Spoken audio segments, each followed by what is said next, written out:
Je vous ai dit, Claude Joseph, c'est le politicien haïtien le plus dangereux en cette heure. Je vais vous parler de Claude Joseph. Claude Joseph, c'est quelqu'un qui travaillait déjà depuis 2004 pour une association américaine financée par le Congrès américain qu'on appelle la National Endowment for Democracy, le NED, le NED, comme on l'appelle dans les relations internationales. Qu'est-ce que le NED? Le NED, c'est un sigle en américain, enfin en anglais, qui signifie National Endowment for Democracy. Au fait, c'est le NED, c'est l'une de ces organisations satellites ou l'un de ces appendices de la CIA.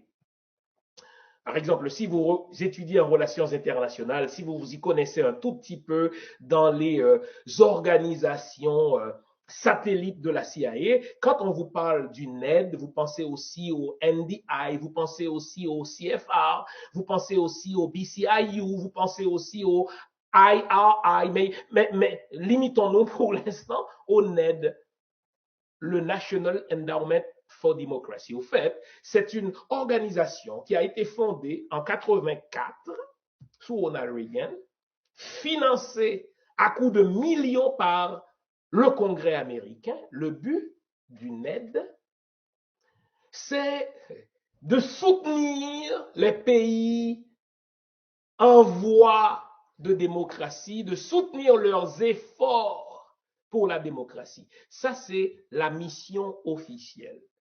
Mais en réalité, le NED, c'est une organisation dont la CIA se sert pour déstabiliser les pays en voie de développement. Par exemple, la NED est à Cuba en ce moment. Vous savez, ces manifestations spontanées auxquelles vous assistez à Cuba, par lesquelles les gens disent on a faim, libérez-nous, c'est de la foutaise, ça.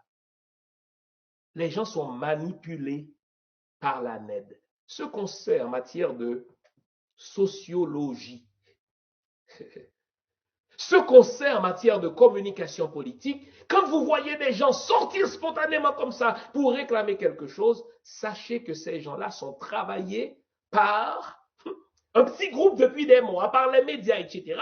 Et quand vous voyez 500 000 personnes sortir pour réclamer la même chose, il y a une cellule qui les a travaillés. Et la NED est à Cuba. La NED est au Venezuela. Pendant tout ce temps d'agitation, la NED était en Irak, la NED était en Syrie. Eh bien, en 2004, la NED, la National Endowment for Democracy, cette organisation qui se donne pour mission par des fonds de soutenir, n'est-ce pas, les efforts démocratiques dans les pays en voie de développement, était présent. Les graines Bouddha, là, de Apet Junior, les 184, etc., qui luttaient pour renverser Jean-Bertrand Aristide, étaient financés par la NED. Je vous dis tout là. Et Claude Joseph faisait partie déjà de la NED.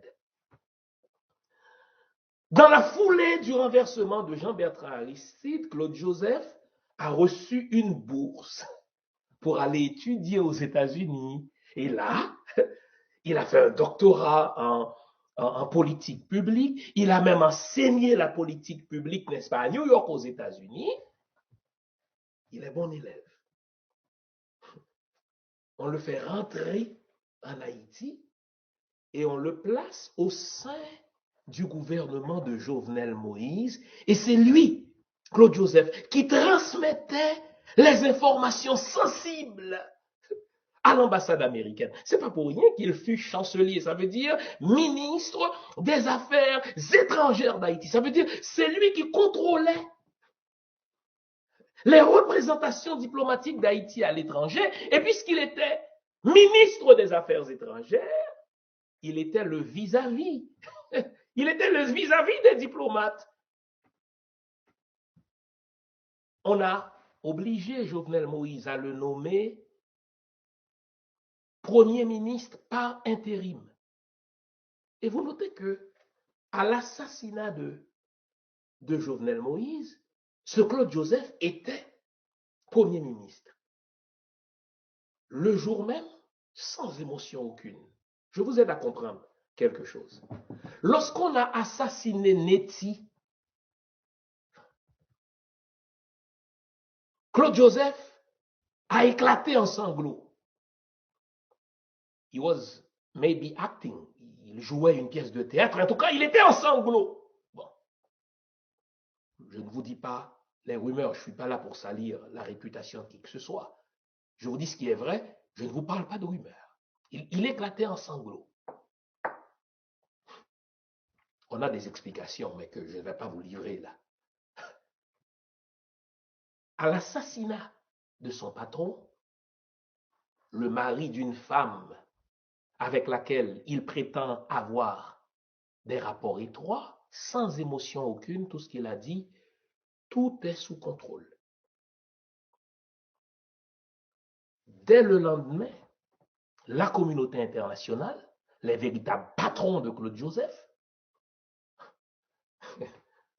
l'ont approuvé en disant « Nous voulons Claude Joseph comme Premier ministre parce qu'il nous promet des élections. » Vous savez qui est le patron de Claude Joseph? Savez-vous qui est le président de la NED? Le président de la NED, c'est Karl Garcham. C'est lui le président de la NED, la National Endowment for Democracy, depuis sa fondation en 1984. Karl Garcham, c'est un ancien patron de la CIA. Un ancien patron de la CIA, on s'entend, c'est pas un ange. C'est lui le patron de Claude Joseph. C'est lui qui le place au bon endroit pour étudier le comportement de Jovenel Moïse. Vous savez ce qu'on disait dans les services secrets de Jovenel Moïse? C'est un fou, on a perdu le contrôle. Ça, c'est l'une des choses dont on dit d'un chef d'État qu'on veut assassiner ou déporter. On avait dit ça de Jean-Bertrand Aristide. On faisait sortir des études psychologiques bidons qui le faisaient passer pour un fou. Vous connaissez le vieil adage. Qui veut noyer son chien l'accuse de la rage. Pendant l'époque de l'esclavage ou de la colonie, quand on voulait pendre un esclave, on disait qu'il était sorcier. Bien, aujourd'hui, quand on veut défaire, destituer, assassiner, supprimer un chef d'État des pays nègres, on dit on perd son contrôle, il est fou.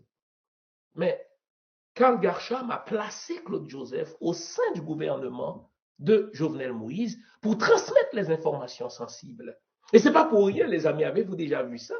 Sinon que dans mon modus operandi, un chef d'État est assassiné, toute personne sérieuse va se tourner vers la personne à qui le crime rapporte. Dans le cas de Claude Joseph, la communauté internationale n'a émis aucun doute.